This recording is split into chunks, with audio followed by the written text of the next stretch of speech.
Hi, my name is Lisa Farrell. I work as an early childhood pathway navigator out of Community Action. Prior to doing this job, I was a early childhood special education teacher for the Calhoun ISD. So between all of those things, I have probably about 36 years in the field of early childhood. So I'm giving you some issues that are happening in the field of early childhood right now. One of the big things that are happening right now is there's such a shortage of teachers, shortage in the early childhood field.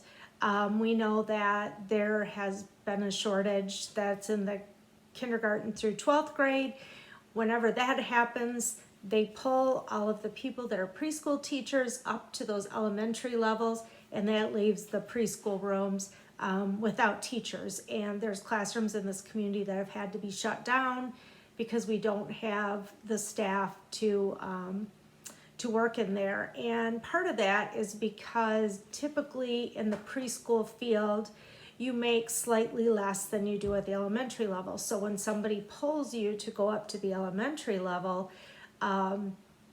you lose some staff. And so this has been a big problem. And so it's been hard to recruit at this moment, and especially with the pandemic and the jobs that are out there, that it's been difficult to find people to be in that preschool teacher mode.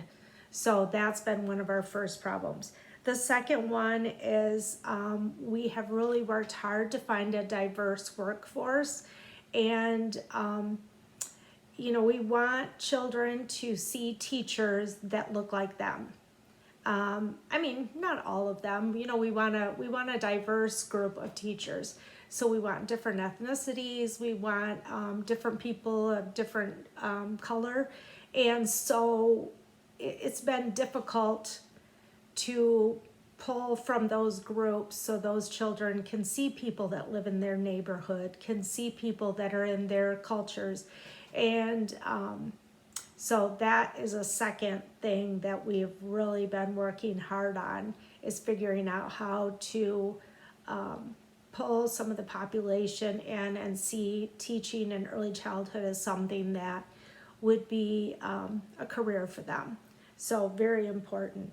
Another thing is that we have a lot of kids that are coming into preschools and even infant toddler classes that have dealt with some trauma. And when children deal with trauma, you see a lot more behavior problems, a lot of social skill problems, a lot of relationships, trust, just getting away from their parents. So that's been heartbreaking, because some of the stories we hear about are just horrendous. It breaks your heart. It's really difficult. And when those things happen, you do see that kids act out in the classroom. So we've really tried to come up with ways to deal with conflict and conflict resolution, problem solving skills, social interactions, all of those things. So that would be a third one, would be the behaviors that are associated with traumatic events for children. A third one would be, or a fourth one, would be the loss of learning due to the pandemic. So the pandemic has had a huge effect on young children. We know that I've talked to teachers that work in the elementary field, and they said kids are coming back basically losing a year of school, that they are a year behind as a result of being out of the school for that year. In the preschool field, there are a lot of schools that were shut down that never opened. So at this point, kids are coming in. They have a lot of skills they need to learn to get them up to where they need to be when they get into kindergarten.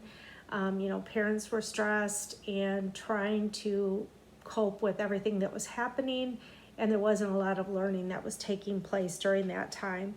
So we are seeing kids come in with more delays, and that seems to be really connected to the pandemic. So that would be another one.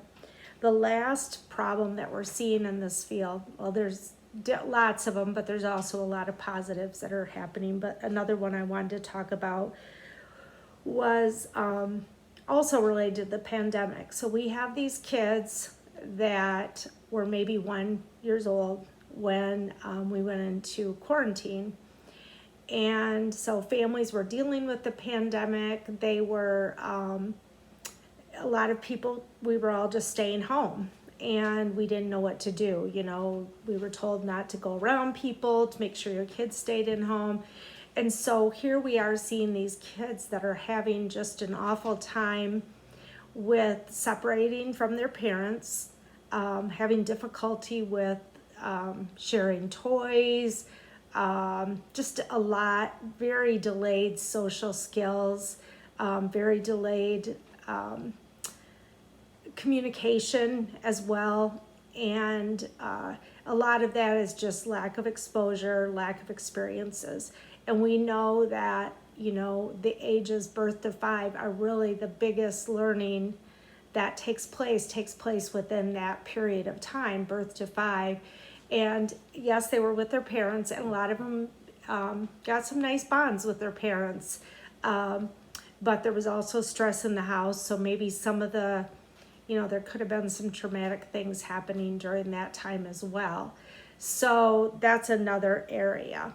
So hopefully you're able to come up with some ideas of how some of the barriers that are occurring in the early childhood field, how you might be able to help with that. So it'd be difficulty in recruiting, difficulty in finding a diverse workforce, the behaviors associated with traumatic events in children's lives, loss of learning due to the pandemic, and just low social, emotional, and language skills due to the pandemic as well. Thank you. I hope you can help us. Have a great day. Bye.